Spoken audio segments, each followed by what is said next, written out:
اقبال کا ایک درد میں آپ کے سامنے پیش کروں.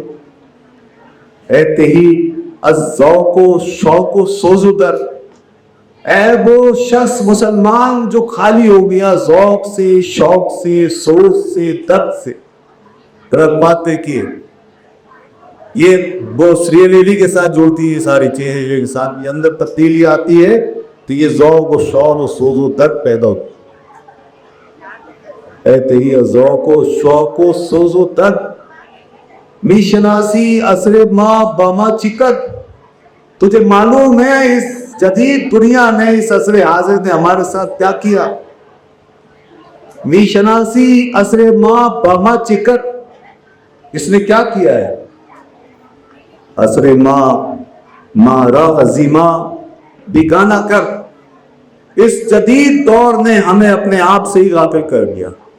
ہم یہی نہیں سمجھ پائے کہ ہم انلیمیٹڈ تھے، ہم بھی کسی اور جہان کی مخلوق تھے، ہم روحانی دنیا کے ایلینز تھے.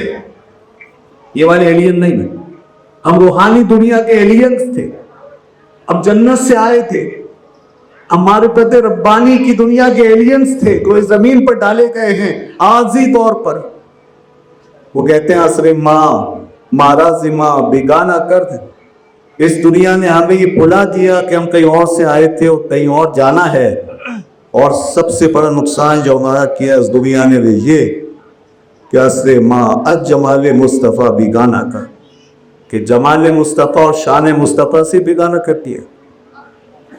اب وہ شان ہی بھول گئے جس کا جلوہ اللہ نے دکھایا اور دنیا کے سامنے رکھا اور چیلنج کے ساتھ رکھا اور کہا کہ دکھاؤ کوئی ہے عیب اور کوئی نقص، جس کی شروعات ہی یہاں سے ہوئی کہ لقد لبثت فیکم من قبل افلا تعقلون. فرمایا کہ میں نے تمہارے اندر اپنی زندگی کا ایک طویل حصہ گزار کر کے اب تمہارے سامنے میں کھڑا ہوں، بتاؤ کیا میری زندگی میں کوئی فالٹ ہے کوئی فالٹ گزر کر سکتا؟ میں نے بتایا نا دنیا کا ہر ہی فلسفائبل ہے، یہ بات طے ہو گئی سائنس کے ذریعہ. لیکن ہم جس حقیقت سے جڑے ہیں وہ فلسفائبل نہیں، وہ فالس لیس، وہ عیب لیس، جہاں پر کہ کوئی عیب نہیں، جہاں پر کوئی فالٹ نہیں، فالٹ لیس، جہاں کوئی نقص نہیں. اگر آپ کہیں تو میں اعلیٰ حضرت کا بھی ایک شعر پڑھ دوں تاکہ ذوق دوبالا ہو جائے. وہ کمال حسن حضور ہے کہ گمان نقص جہاں نہیں، یہی پھول کار سے دور ہے، یہ شمع ہے کہ دھواں ہے. میں اس کو جس پس منظر میں لے رہا ہوں یہ ہے تم نے جس کے ساتھ میں نے آغاز کیا، اس انداز سے بھی لو. اور عام طور پہ جس طرح پڑھا جاتا ہے وہ بھی صحیح، مگر اس ذات کو دیکھو کس مقام پہ کھڑی. یہ بہت بڑا چیلنج ہے،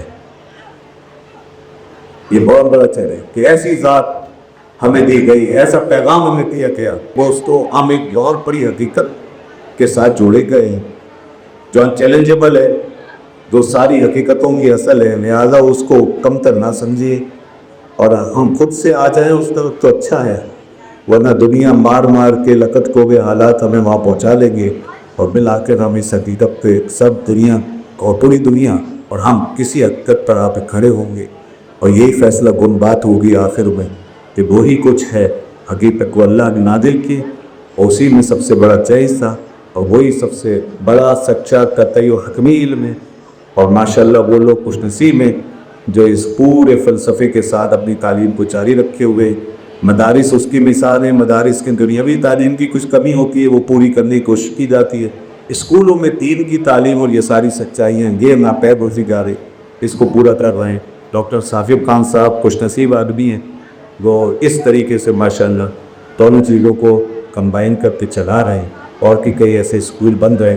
ہمیں ان اسکولوں کو اہمیت دینی چاہیے. میں دعا کرتا ہوں اللہ تعالیٰ ان کو زیادہ سے زیادہ کامیابی عطا فرمائے.